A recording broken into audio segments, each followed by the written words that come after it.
The restaurant was the kind of place where the air itself seemed expensive. The chandeliers glowed with golden light, soft music floated from the corner, and the clink of crystal glasses created a rhythm of wealth and elegance. Waiters moved gracefully between tables, their uniforms crisp, their smiles practiced. Every detail was crafted to perfection. And then, the doors opened. Kareem Al-Fad stepped in, and the entire room shifted.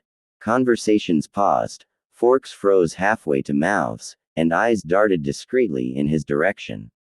Everyone knew him, the billionaire tycoon whose empire stretched from oil rigs to luxury resorts. He carried power in the way he walked, shoulders squared, eyes sharp, every movement demanding attention. An entourage of advisors and business partners followed him, each one eager to stay in his good graces.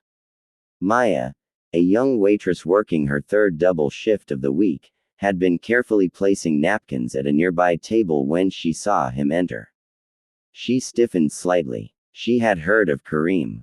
Stories about his temper and arrogance were whispered in the staff break room often enough. To serve him was considered a dreaded task, an assignment that could make or break a shift. Her manager, nervous and fidgety, rushed over. "Maya," he said quickly, glancing toward the imposing figure. "You'll be on Mr. Al-Fad's table tonight. Do everything perfectly. No mistakes." Maya nodded, her heart pounding. She had worked here for a year, balancing this job with her late-night university classes. It wasn't glamorous, but it kept her rent paid and her dreams alive. She reminded herself, stay calm, stay professional. No matter how rude the customer, she always carried herself with quiet dignity. As Kareem and his group settled into a large corner table, Maya approached with a polite smile. "Good evening, gentlemen. May I bring you some drinks to start?" Kareem didn't look at her. He was busy on his phone, giving orders in rapid Arabic to someone on the other end of the line. His companions ordered impatiently, barely acknowledging Maya's presence. She wrote everything down carefully and returned moments later with a tray of drinks. Her hands were steady as she placed the glasses, one by one. But as she leaned forward to set down a glass of wine for Kareem, it wobbled slightly on the tray. Though it didn't spill, the glass landed just a little too close to the sleek laptop sitting beside him. The billionaire's head snapped up. His dark eyes narrowed, his jaw tightening. He closed the phone with a sharp click. He barked in Arabic, his voice slicing through the air like a whip.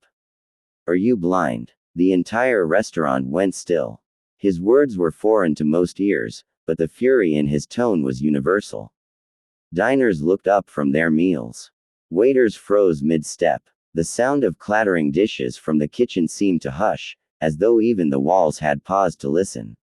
Kareem wasn't done. His voice grew louder, sharper. "Do you know how much this computer is worth? It's worth more than your entire life." Maya felt the heat rise to her cheeks. She stood frozen, gripping the tray, her breath caught in her throat. Around her, whispers spread like wildfire. Some of the staff, not understanding the words, assumed he was simply berating her. Others, who spoke a little Arabic, winced at the cruelty of his insult. Her manager, standing nervously at a distance, looked ready to rush over and apologize on her behalf. But Maya didn't move. For a brief moment, Kareem smirked, leaning back in his chair. He assumed she hadn't understood him, that his sharp Arabic had created a barrier no one could cross. To him, it was safe. His insult would remain wrapped in the comfort of his native tongue, where only he and a few in the room truly grasped its sting. But Maya understood every word. Her father had been a professor of Middle Eastern history, and from childhood, she had been immersed in the language. She had practiced Arabic poems at his side, translated letters with him late into the night, and cherished the way he spoke about the beauty hidden within its words. Though he had passed away years ago, his lessons remained carved into her heart. Maya's fingers unclenched from the tray. She set it down on the table gently, then straightened her shoulders. The fear that had tightened her chest melted away, replaced with a steady calm. Her eyes locked onto Kareem's. And then, in flawless, deliberate Arabic, she spoke. I am not blind, sir. But it seems money has blinded you from seeing the value of respect. The words landed like a stone dropped into still water.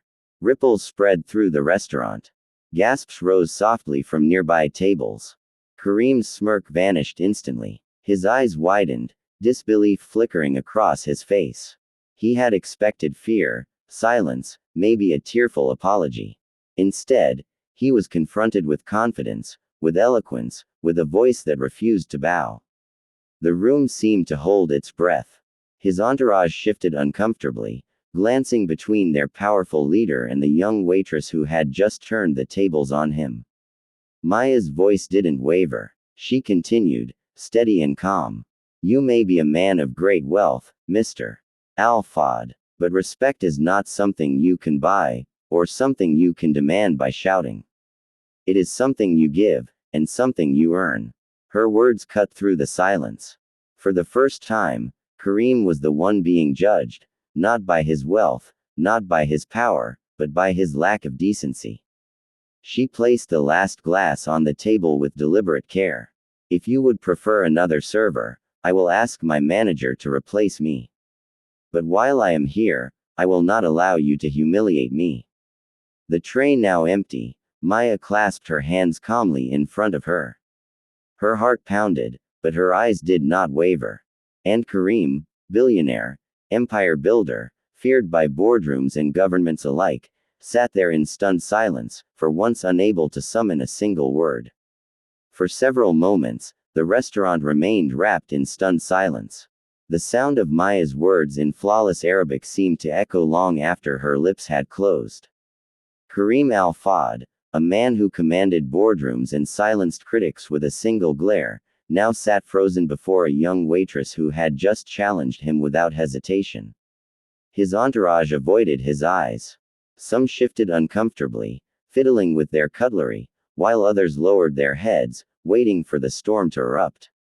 Everyone knew Kareem's reputation: volatile, proud, never one to let an insult go unanswered. Surely, they thought, the girl had just ended her career with those words. But the storm didn't come. Instead, Kareem studied her. His dark eyes, which moments earlier had blazed with anger, now glimmered with something else: curiosity. There was no fear in her gaze, no trembling in her stance. She wasn't arrogant, nor disrespectful. She was calm, dignified, and in her calmness, she had disarmed him. He leaned forward slightly, folding his hands together. His voice, when it came, was quieter, thoughtful. Where did you learn Arabic? The question startled the room as much as his outburst had earlier. It wasn't a threat. It wasn't anger. It was genuine interest. Maya took a small breath, steadying herself. From my father, she replied softly, still in Arabic. He was a professor of Middle Eastern history. He believed that language was the bridge between cultures. He taught me every evening, until the day he passed away. A shadow flickered across Kareem's face. He hadn't expected such an answer. Around them, the diners leaned in subtly, hungry for the unfolding drama.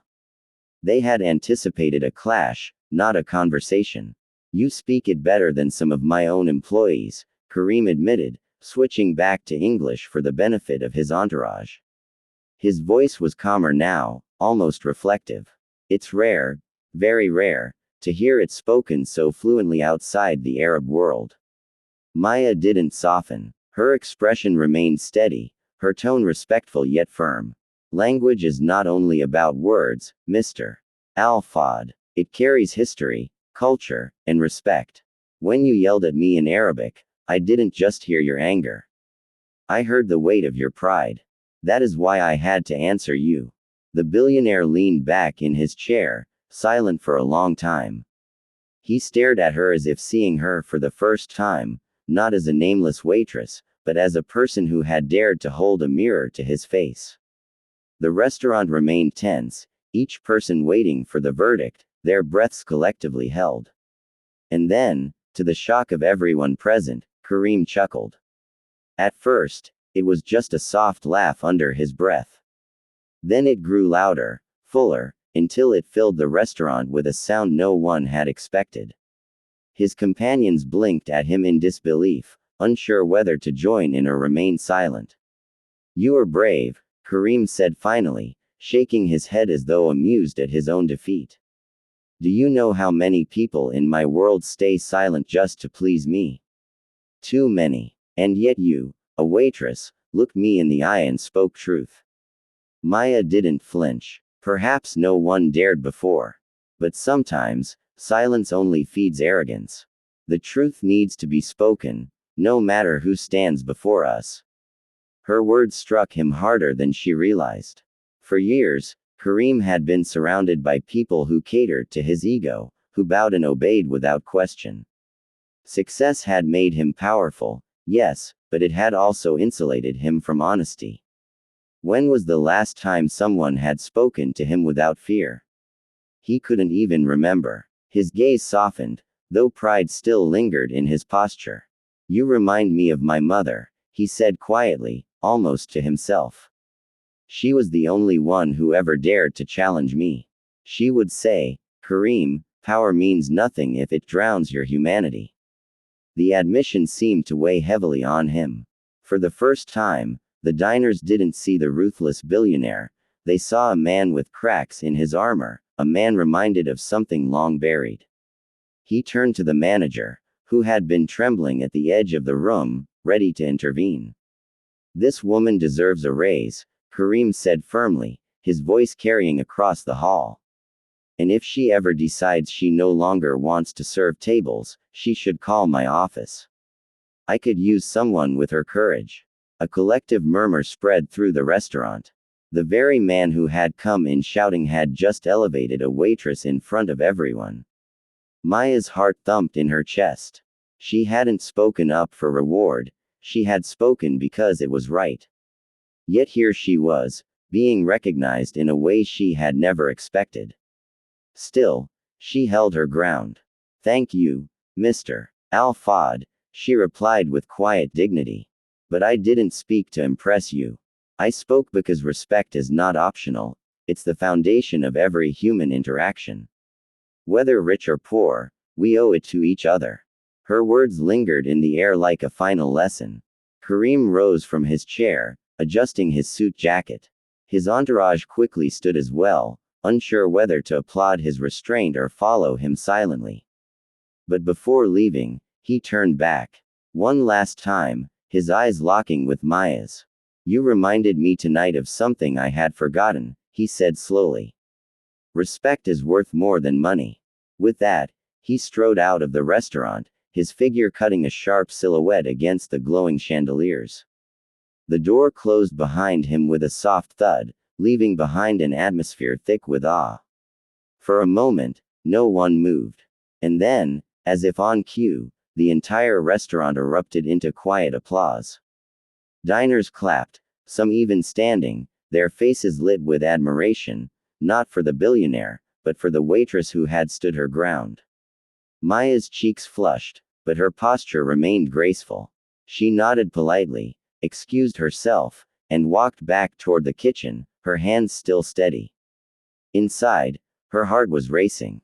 Not because she had faced down a billionaire, but because she had honored her father's memory, his lessons, his belief that words held power, and that dignity should never be surrendered. That night, as she walked home beneath the city lights, Maya replayed the scene in her mind. She hadn't just defended herself. She had reminded a man, and an entire room full of people, that respect was the one currency no wealth could buy. And perhaps, just perhaps, she had changed more than just her own life in that single, fearless moment.